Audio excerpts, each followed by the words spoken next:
Good afternoon. We'll give it about another 1 or 2 minutes for the remainder of the people that registered to come on. So have patience with us, please.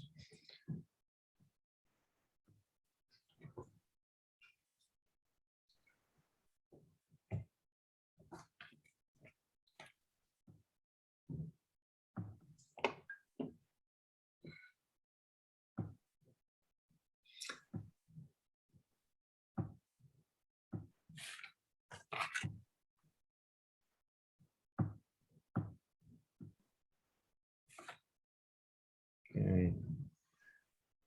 Okay, I don't have anyone in the waiting room. All right, good. About 12:05, so we'll begin. Good afternoon to all, and welcome to the Perfect Storm Educational Series. My name is Craig Foster. I'm Chief Operating Officer of the Building Industry Association of Southern California. BIA of Southern California has started this program to educate all members and their employees regarding the major issues threatening our industry, our companies, our employees, and their families. These issues are happening now, and each one will hurt new housing, but all four elements are a perfect storm that will devastate new home building, forcing builders to reduce units built, reduce business plans, reduce staff, and quite possibly leave our state. This will also impact our associate members in exactly the same way. We must join together as one family to advocate against these laws and policies. With almost 1,000 members who have almost 5,000 employees, we can send a message to those promoting these elements that we will not accept them in their current state. Key words are pause, amend, and repeal. Knowledge is power. Our goal is to educate our industry family on the destructive nature of these elements, so you have the knowledge and power to help the BIA of Southern California with 6,000 voices. I'm sorry, feedback. With 6,000 voices, we will be heard regionally and all the way to Sacramento.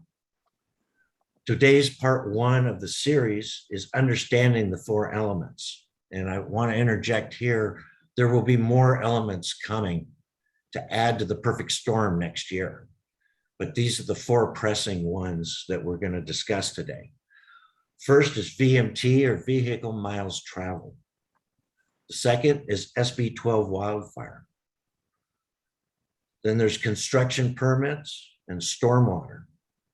Lastly, there's SCAG and the green print and data sets. I'd like to introduce Jennifer Hernandez of Holland and Knight, and lead attorney for our Building Industry Legal Defense Foundation, and a renowned fighter for home builders and developers throughout the state.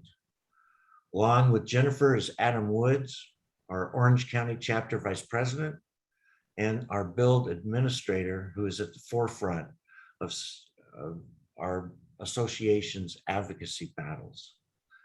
With that, I'd like to introduce Jennifer to go ahead. Thank you very much, Craig, and Adam, of course, and I work together on lots of issues. I'm really pleased to be able to address you and really try to emphasize the importance of grassroots behavior and outreach, and then participation, especially in the age of Zoom and emails. It's never been easier to participate by everyone in these advocacy efforts. And we're going to cover four topics. Adam and I will split the topics, and I'm on for the first one. In the closing hours, really, of the Jerry Brown administration, CEQA was amended to define the act of driving a car or a pickup truck 1 mile, a new vehicle mile travel impact. It's called VMT. So driving just those kinds of vehicles, not buses or trucks, 1 mile is a VMT impact under CEQA. It doesn't matter if the car is electric, It doesn't matter if it's a carpool, it's just the movement of the car along a road or pickup truck. This impact is aimed at inducing people to take public transit, fixed route buses and trains or ferries, or ride the bike or walk to their daily trips.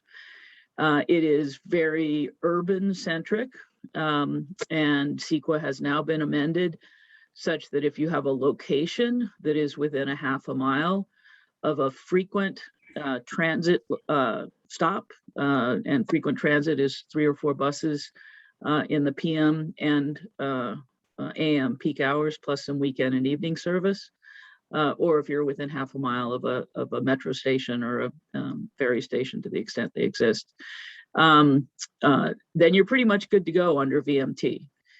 If you're not in those very limited locations, I think we calculated those as having something like 0.07% of the land in Southern California's region.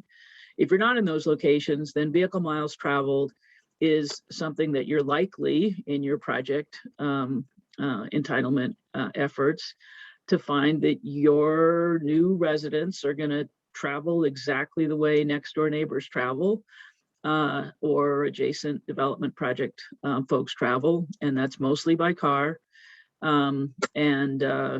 Even with the advent of remote work and whatnot, right now, if you build even higher density products like townhomes in single family neighborhoods or neighborhoods at a suburban scale, projects are going to have a new adverse impact under CEQA called excess VMT. The goal is to reduce VMT by 15% at least relative to a county average. And the county average needs to include cities within the counties. The VMT data sets are all available from SCAG. They're a little sketchy in terms of accuracy, but the bottom line is that, as I say, even higher density townhome products, more affordable, smaller lots, smaller home products in suburban scale neighborhoods are going to have significant adverse VMT impacts requiring mitigation. Mitigation fees have really been quite controversial. Only the San Diego County staff has had the courage to actually apply this approach to come up with VMT mitigation fees. And they started at $50,000 per door just for VMT. And the staff stopped counting at about $700,000 per door. The VMT mitigation dollars are supposed to fund transit for bike paths or other non-vehicular improvements with the goal of getting someone else to drive less. We don't think this is a lawful strategy for lots of reasons, regulation. And we do have a couple litigation efforts underway because those most affected by this VMT approach are those who A, want to own a home, and B, can't afford the $1 million+ condos located around metro stations. So this is probably the single biggest threat to the single family home building industry. The graph behind me, and I'll stop with this, is a little hard obviously to read, but that bar chart marching up is increase in VMT for about 30 years worth of time, starting with the early 70s when the Clean Air Act was adopted. Actually, it's more than 40 years now. VMT, the bar charts, go up with population and with employment. A thriving economy means people are on the go, and when they're on the go in cars, increasingly electric cars, but still cars. The line on the left is the emissions from tailpipes, which have dropped for smog forming emissions by over 99% as a result of 40 years worth of regulatory activity. I just need to let you know and conclude by saying VMT is not about greenhouse gas. It's not about air pollution. VMT is about where you live and how you get around. And the goal of VMT is to make sure future people live in high density, transit dependent neighborhoods. and no longer live on even underutilized commercial spaces in existing suburban scale communities, let alone new communities. One last quick point is larger scale master plan communities with a solid mix of land uses that include employment as well as institutional uses like schools and retail have low BMT. So this is an unintentional encouragement for large scale master plan communities. And needless to say, that's not acceptable. And so they're trying to tweak it further to make that impossible. But single family homes in particular are on the chopping block to end.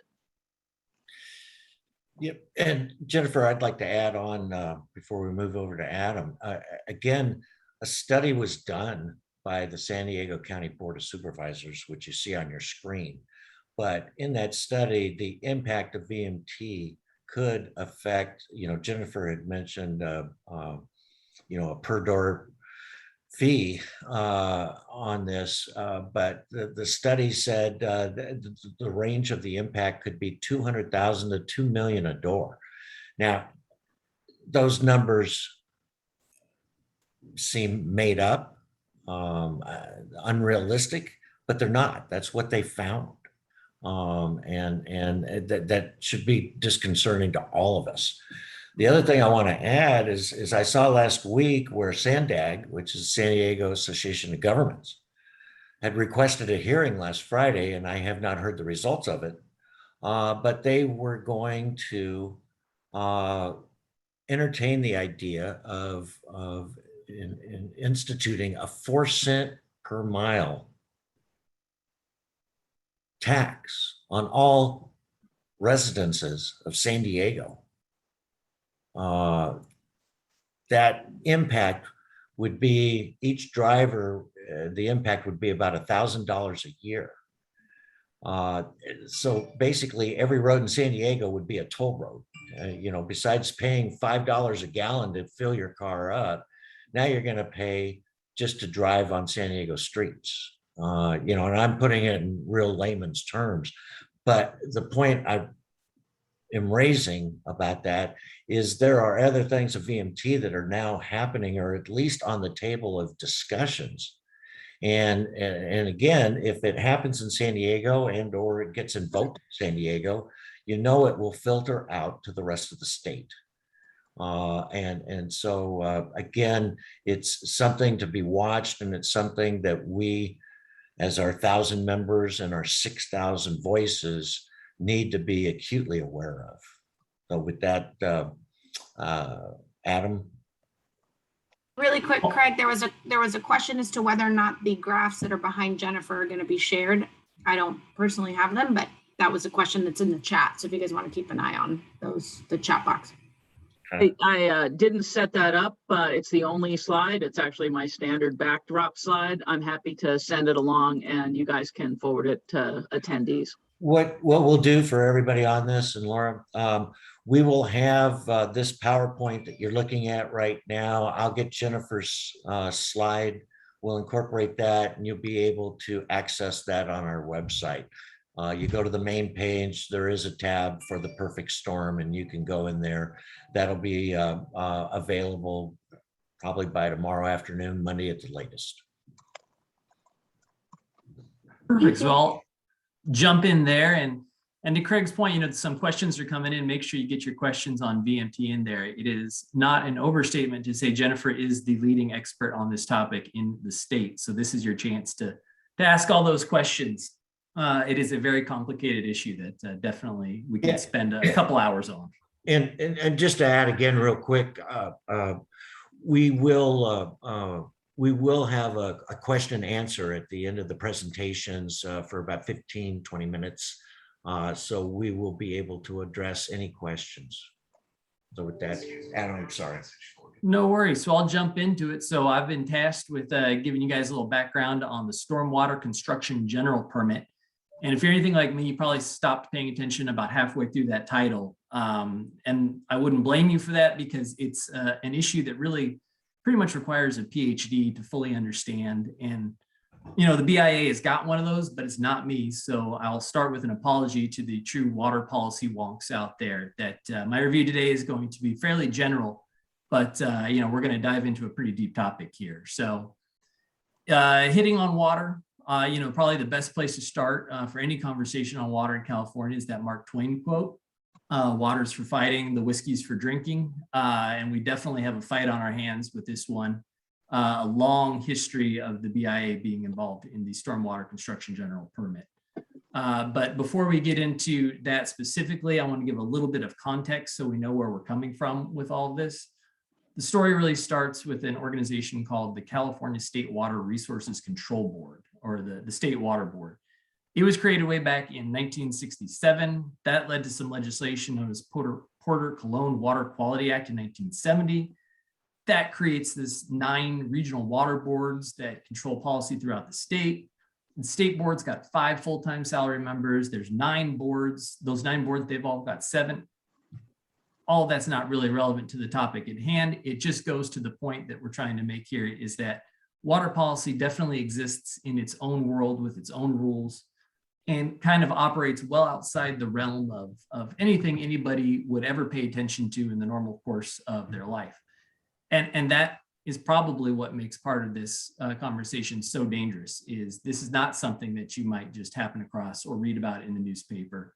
And that's allowing some really troubling policies to move forward in a way that's going to dramatically undermine housing construction across California. So that goes back to the core question then is, what is this construction stormwater general permit? So it is a product of the State Water Resources Control Board, and it applies to construction that disturbs an acre or more of soil. And disturbing includes things like clearing, grading, excavating. It's pretty much anything that would go beyond regular maintenance activities on a piece of property. So if you become a disturber, you then have to create something called a stormwater pollution prevention plan, your SWIPs. And not anybody can do that. You have to hire somebody special to create your SWIPs, a qualified SWIP developer. They have to be specialized, certified. They get these fancy titles called QSDs. Again, this is all to say that the acronyms around this topic, they're endless, and they're all structured in such a way that very, very expensive consultants are required to translate this for all the builders who are doing projects across the state. So that is part of what leads to the conversation of why is housing so expensive, is we've got a lot of rules and regulations that can be easily confused and misinterpreted as applied. Now, on the construction general permit, we're going through a revision process, and that's why it's part of this conversation today. The language that's in place now was put into effect back in 2009. So we're overdue for an update, but I bring up the 2009 language because we've actually got a little bit of a benefit that language is still in place, because the BIA, CBIA, we've all worked together, and we actually had to file litigation, go to court over the language that originally came out. And we got some of the more burdensome parts of that old language tossed out. So the stuff that's in place now is really a product of the hard work that the BIA put together in the past. And that's part of what makes it such a big deal that now more revisions and amendments are coming forward here in 2021. So much so, some draft language on the new potential permit has come out. We've worked with our friends up there at CBIA. We've put together a comment package to review what we think about the current proposal. It was almost 900 pages of comments and red line changes that we're proposing as necessary to protect the industry. We went all this trouble because, what we're talking about is an impact of literally tens of millions of dollars to the home building industry. This is going to be a massive cost escalator in a way that projects will get killed if changes aren't put into effect. We'll dive into some of the details on it, but one of the things being proposed in there's 36 different numeric effluent limits, and those would apply specifically to sites in Los Angeles, Ventura, San Diego. Compliance with these regulations alone, let alone the rest of it, are tens of millions of dollars. And anytime you violate this numeric effluent limit standard, this information gets published on a public website, and basically it creates a system where it becomes very easy for folks who are opposed to your project NGOs, environmental groups to come along and have a very clear path to suing to delay or stop your project. And is this done in a way that is going to dramatically or significantly enhance environmental quality? No. The way it's being structured, these NELs, the way that you have to monitor them are created in such a way that some of the technology doesn't even exist today to look at it the way it needs to be done and captured under the proposed language. So what we've done is we're creating a system here that sets us up for failure in a way that creates massive litigation exposure, in a way that ultimately is going to harm housing without making a real great tangible difference. And that's a huge concern. One of the other big things under the proposed language here is that anytime you have some, let's call them violations, or if you're not complying with these, what are largely unattainable rules, you can get fined $56,000 per violation per day. So if you think about it in these terms to make it a little more tangible, you could have these 5 technical violations. Let's say it takes you 5 days to get it fixed. Your project just got hit with a $1.4 million fine that is going to absolutely decimate your pro formas. It's really staggering when you start to put these numbers into effect and look how it goes. And we've talked to people at the state about this and said, let's come up with some smart reforms. Let's get this fixed. And at one point, we actually got a comment back that said, well, what if you just didn't do construction during the winter months? Or if it might rain, just take 3-4 months off on construction. That's a very scary line to hear in the middle of a housing crisis where we're dramatically undersupplied, that would be considering having to take months of construction off. So like I said, I could spend hours going into the weeds on this, and I'd love to, but I'll try and keep it at that higher level. Huge issues exist around this. Thanks, Adam. 2 things in my layman views. What Adam said about those fines, they're incredible. I mean, you could take a profitable builder project and within 5 days, like Adam said, it goes from a profit to a bust. And then how do you explain that to your stockholders and your lenders and your financiers? It's just mind-boggling. The other thing to keep in mind, it hasn't happened yet, but just think that they're discussing in Sacramento halting construction for Orange County and Los Angeles during the wet season. Again, we hear all about the housing crisis, but then they come up with plans like this that would curtail housing. And again, it'll be isolated to Los Angeles and Orange County.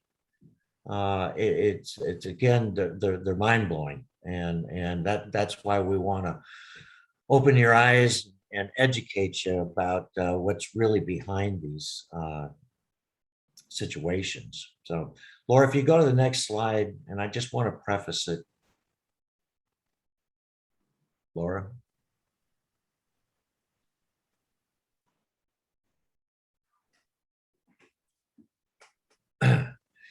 Laura, there you go. So before Jennifer jumps in, SB 12 wildfires.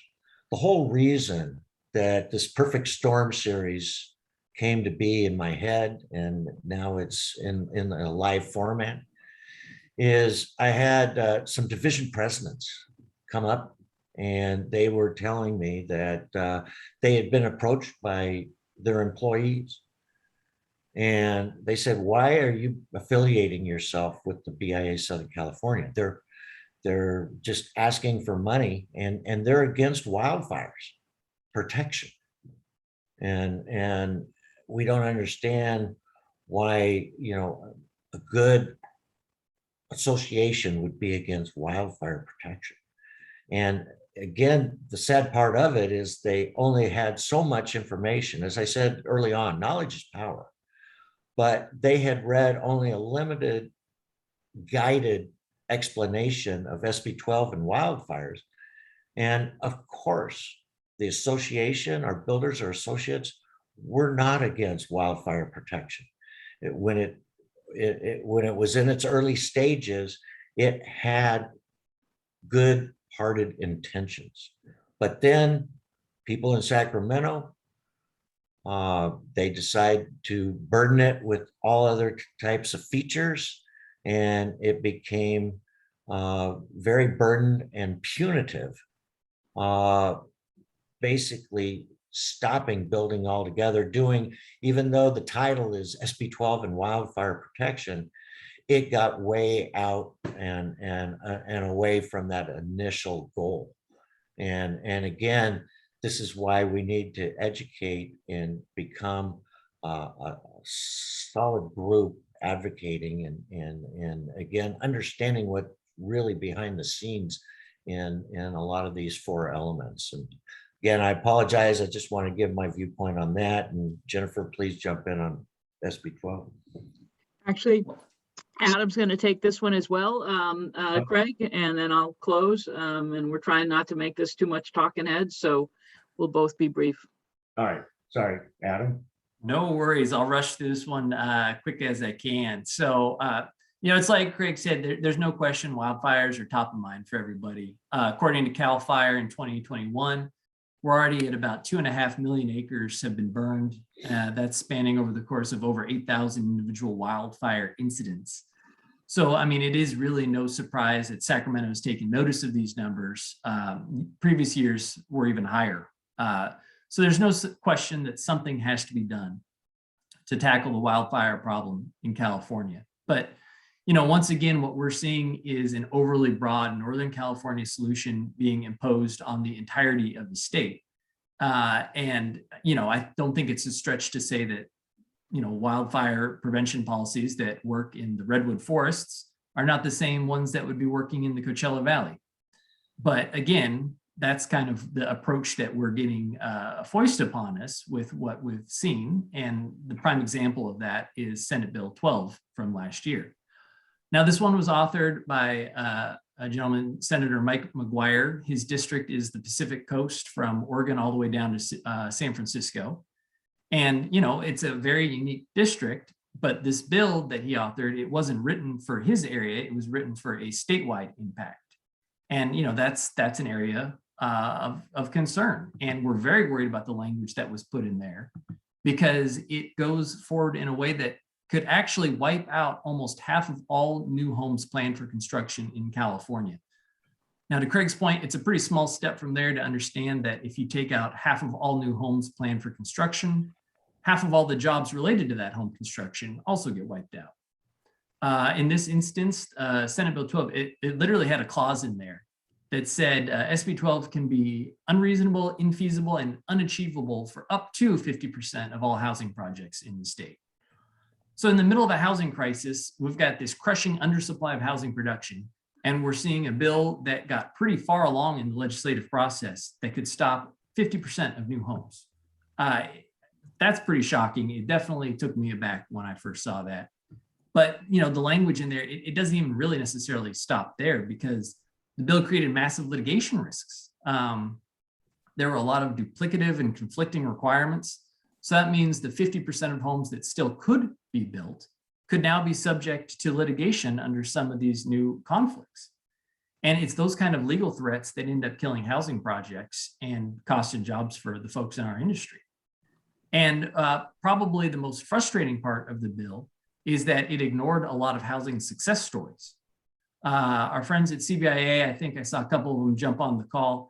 They put together some really great presentations, and maybe we can have them share some of that too when we put this stuff up on our website. But they had these amazing before and after photos that showed, modern housing construction projects were built. There was a wildfire, it came, and it got stopped cold right at the line of where the housing project started.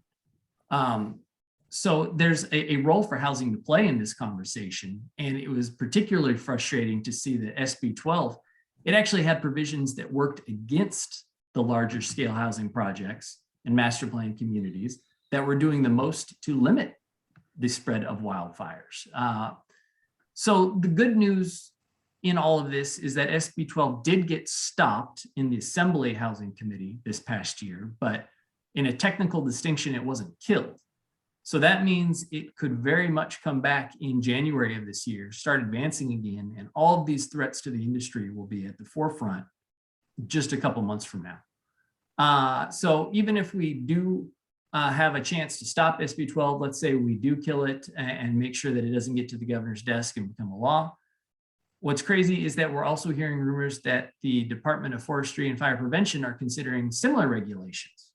So there's no time to sit back and relax on this, because we've got a multi-tiered threat where we've got legislation advancing and we've got regulatory measures that are working outside the legislative process that could similarly create a lot of problems for housing production.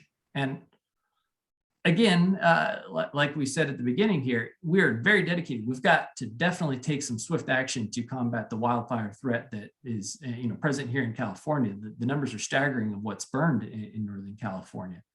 But there's definitely ways to do it that don't also stop 50% of new housing projects from going forward. Not everywhere in the state is a redwood forest, and we need legislation that will acknowledge that. And basically that right there is where you guys come in, and the purpose of this presentation really gets highlighted, is that Northern California has a very loud voice in Sacramento. And all of us down here in Southern California need to get just as loud, or louder perhaps, to make sure that our voices are heard. And there's an understanding that we're not a particularly homogeneous state. There's a lot of differences in the way policies impact folks. And what might work in Northern California isn't going to necessarily work down here. So again, let's, if we can work together, there's a real good chance that we can stop this, but we cannot have legislation advancing that's going to wipe out half the homes in California, creates massive new litigation risk, and it completely ignores the success that master plan communities have invoked all over the state in being, playing their role in limiting the spread of wildfire. So working together, I think we can make this happen. And I would love to go into some more detail, but I definitely want to get to the questions, and particularly Jennifer's section on Greenprint. That's what I'm here for today. So I'll end there. Thanks, Adam. And I'll close, but let me just make a transition point here, because we split our time, my husband and I, between North and South. And the housing solution for the Bay Area, and when you say Northern California, what you're really talking about is a strip of land between San Jose and San Francisco and some neighborhoods of Oakland and Berkeley. And other than that, you're really not talking about Northern California.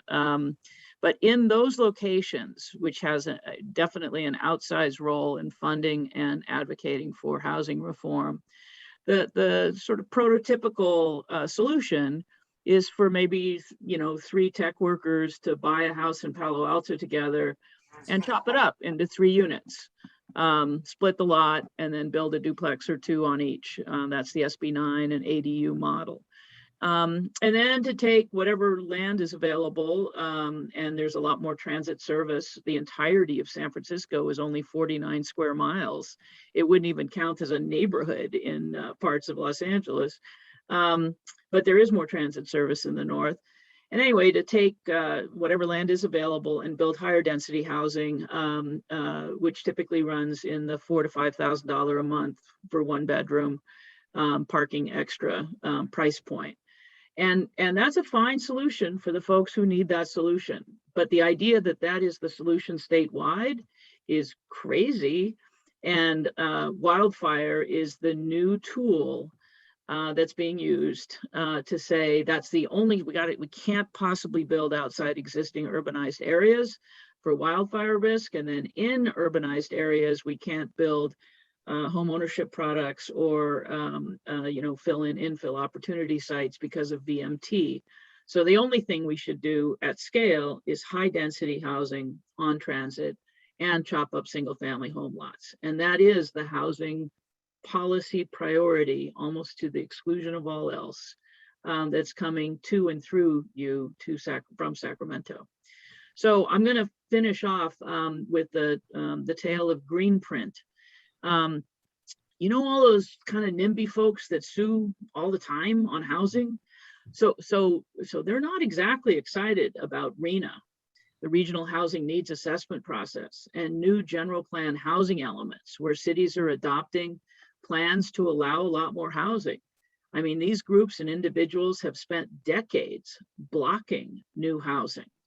And so they're a little desperate because we've had some incredible success in lawsuits against cities that have bowed to NIMBY pressure to deny housing, even where it's appropriately zoned and appropriately complies with all requirements under the Housing Accountability Act and SB 35. So it's getting scary if you're against housing to be able to stop more housing. And there's really two approaches that are the tools of choice beyond what we've just described in terms of VMT, wildfire, and stormwater. The two choices are to make sure there's no new water infrastructure anywhere, so that we just don't have the water for new people, regardless of RENA. And the second is to invent new criteria to be used through the California Environmental Quality Act to challenge housing plans and projects that comply with plans for failing to comply with, quote, new information, best available scientific information. And SCAG, the Southern California Association of Governments, through its leadership, especially at the staff level, has partnered with the Nature Conservancy and a couple of dozen environmental groups. They've populated a science advisory board, which includes representatives from the Center for Biological Diversity and California Native Plant Society, two organizations that sue housing routinely, and is otherwise populated by folks that sue to block housing all over the place. And they've invented new criteria that they believe must be followed in order to make, quote, development decisions in the region. There's been a real switch in direction here. This tool, which is called Green Print, and is currently a set of 166 new criteria called data sets that SCAG believes represents the best available science to direct new housing, includes gems like the 3 people mean 1 new acre of parks, no in-lieu fee exception. If folks self-report in bird sightings, gnatcatchers in parking lots, that becomes a new best available science data set and point to undo and block new housing through CEQA. It also will undo and block new infrastructure, just as Congress seems poised to sprinkle the entire country with a bunch of infrastructure funding, which again, the same groups have long opposed and will continue to oppose. So this hijacking of SCAG by these groups and against housing is, I think, nothing that the SCAG regional board understood or appreciated. It was not publicly disclosed until BUILD and BIASC and allied business groups in the region figured it out. We had to file Public Records Act requests. We had to threaten litigation, but we finally figured it out. They had to disclose to us. And we're now on a temporary pause before SCAG staff does what it wants to do, which is approve this green print and then unleash it on all cities and counties in the entire region. There is no better tool for making sure new housing and infrastructure doesn't get built than for SCAG to do what it's proposing to do. So BIASC and BUILD have led really a regional charge against green print. But the thing to know is the SCAG Regional Council has almost 90 members, almost all of whom are locally elected city council and board of supervisors members. And what they're doing in supporting green print, if this is where they go, we hope it isn't, is undoing their own general plans. We don't think this is what they intend to do. We don't think, frankly, it's what their own councils or boards would allow them to do. And we're encouraging them to seek considerable information from their own city attorneys and county attorneys, as well as planning directors, and not just rely on the SCAG staff that sole sourced the contract to the Nature Conservancy to run an environmental only anti-growth tool invented in California or in San Francisco and never before adopted by any agency anywhere in the country. SCAG proposes to be the same purveyor of an anti-development tool that only anti-development advocacy groups are elsewhere in the country. It's just a complete miss. We are stunned that it got this far, and we do need your help in stopping it. I'll stop there. All right, thanks, Jennifer. Laura, if you can go to the next screen. Again, I touched base on several of these. You can read them on screen right now. They'll be available to you on our website. But the one thing I didn't put in here that I stated earlier to you is that builders are becoming frustrated with California.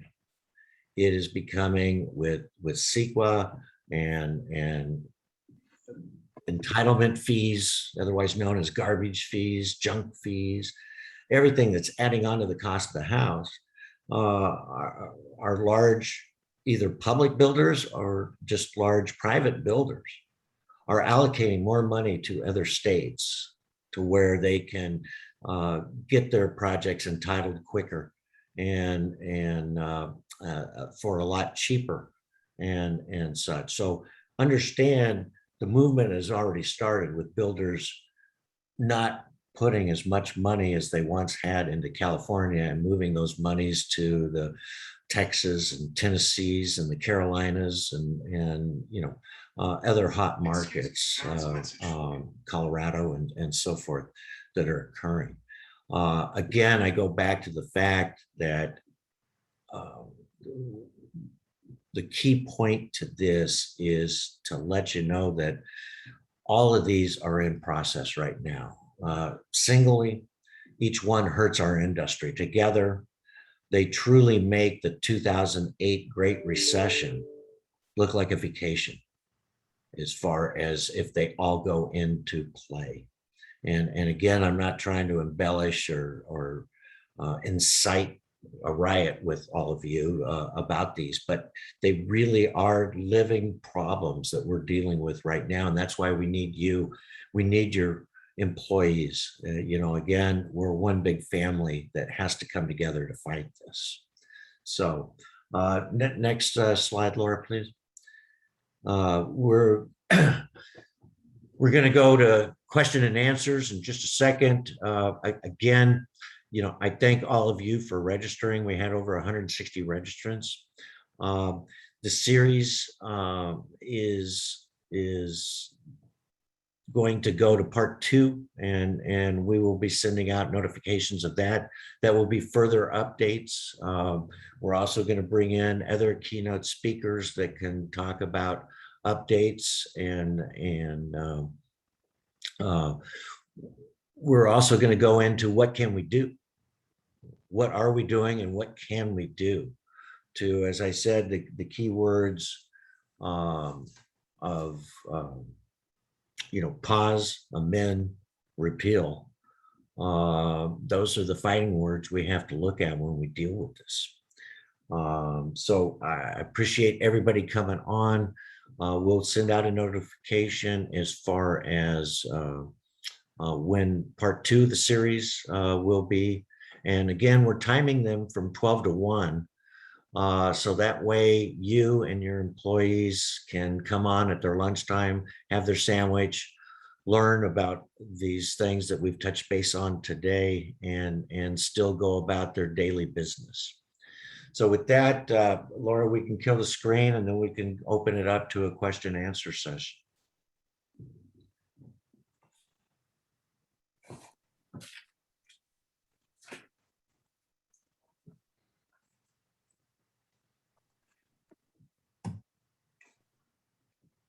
And up to 95.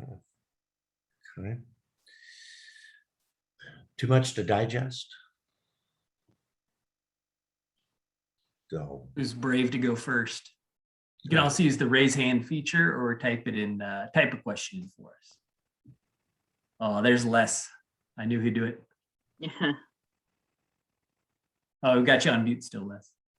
And there's a BMT question too, but maybe less first. Yeah, thank you. Great presentation and overview. If amend is one of your strategies, Jennifer, do you see any opportunity to amend SB 743 to go back and focus just on the transit priority areas of the state, which was a possibility, I believe, in the original legislation, but because of the difficulty with mitigation that we're all having? Do you see that as a possibility at all?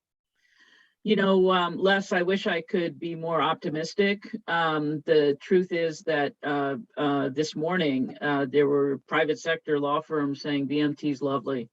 And so as long as the industry is divided rather than united, I think, you know, the folks that brought us VMT in the first place are thrilled to align with the wildfire folks and do everything they can to end production of new homes in suburban or even mid-rise scales, even in existing communities, let alone new communities.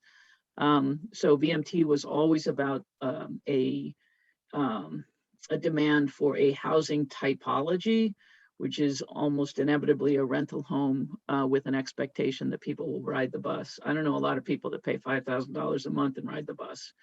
Our bike utilization studies show still and very consistently that bike users are mostly recreational users and obviously mostly healthy adults, trending toward 80% or something male.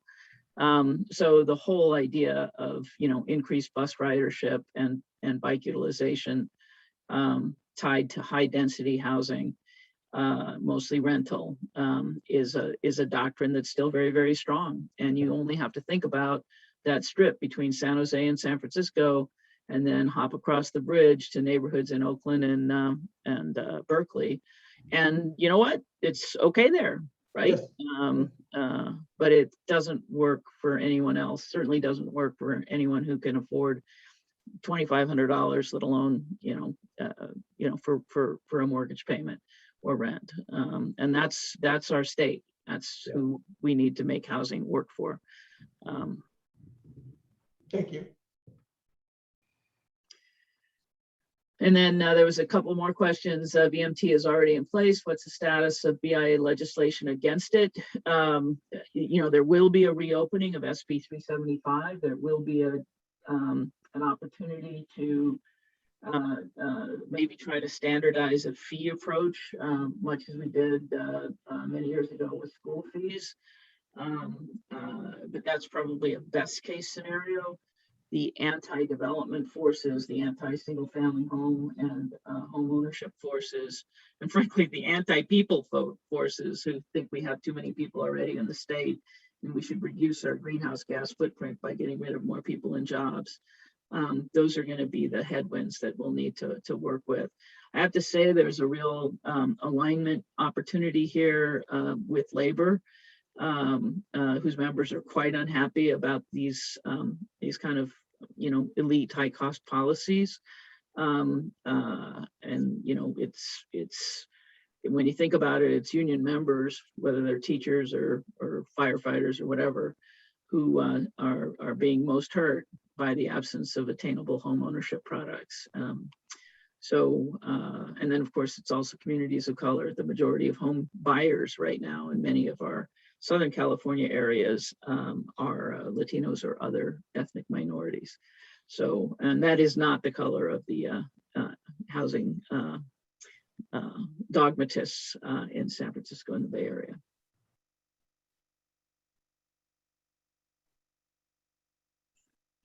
How is SCAG and other organizations like them empowered to make overarching changes like Greenprint?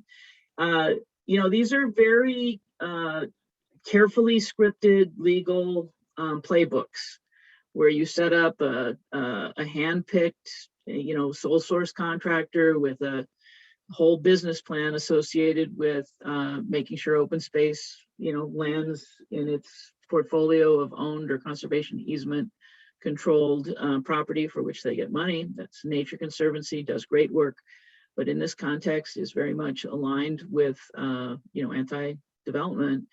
And SCAG hired him with a very, very incomplete and misleading description of what it was they were supposed to do, which was to identify high priority potential mitigation lands for ag and bioresources, not conflict with locally approved general plans and projects.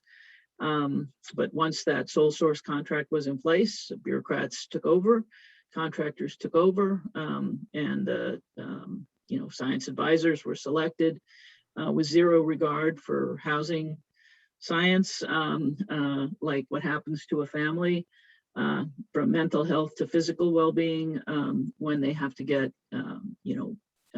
impossible amounts of their monthly income dedicated to housing, or they're one paycheck away from losing a home. So you slant the science, and then you do it all in the dark, and then you present it as though you have to get it approved tomorrow. And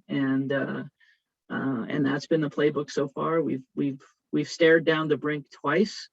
Unfortunately, then regional politics start to get into play, and Los Angeles leaders are persuaded that this is just a sprawl developer issue in Orange County, not realizing that the loss of street trees as greenhouse gas reduction strategies, or the occasional occurrence of a gnatcatcher in a parking lot tree by an amateur bird watcher puts their communities just as at risk as any greenfield community.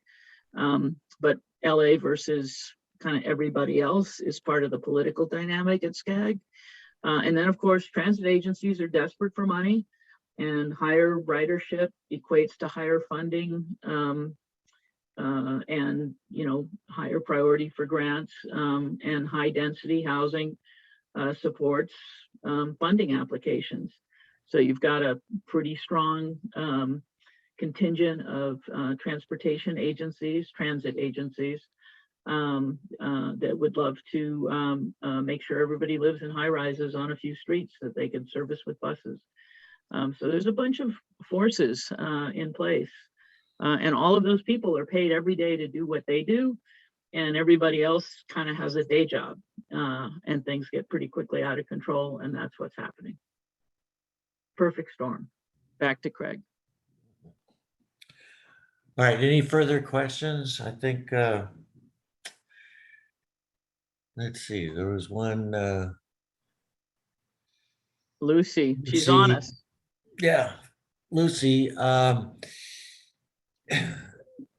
yes, is will the BIA come up with action plans for each of the 4 elements? We are in the process of preparing those. Some have no path is easy with these 4 elements, but we're working on some right now, and we're trying to strategize as to what the best course would be going forward, and also working with CBIA, of course, on all 4 of these issues and future elements that will come into play in 2022.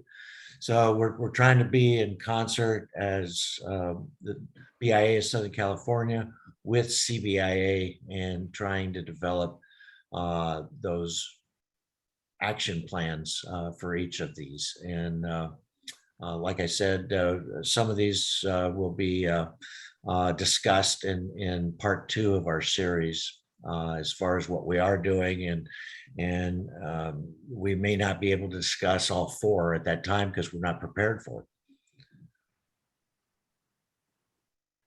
Anything that you can do to let us, I mean, obviously you guys have to do the legal and the regulatory stuff, but if there are action items that are as simple as we need to support the following candidates who understand our issues, or we need to throw the bums out, kind of let us know how each of us can, in a personal level as well, support your efforts, because this is clearly crazy making. Well, and I appreciate that, Lucy. And again, this is just between us on the Zoom call, but 2022 is an election year. Right. And we have been definitely focused on those elected officials who support home building and are aware of these 4 elements and have cause and concern about them.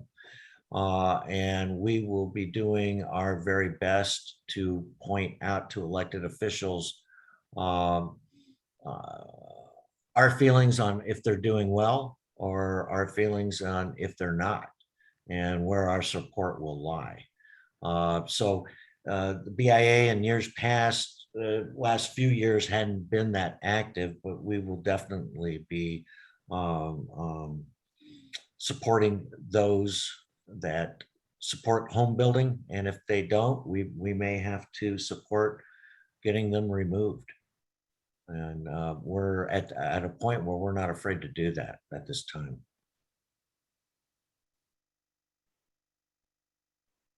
Okay.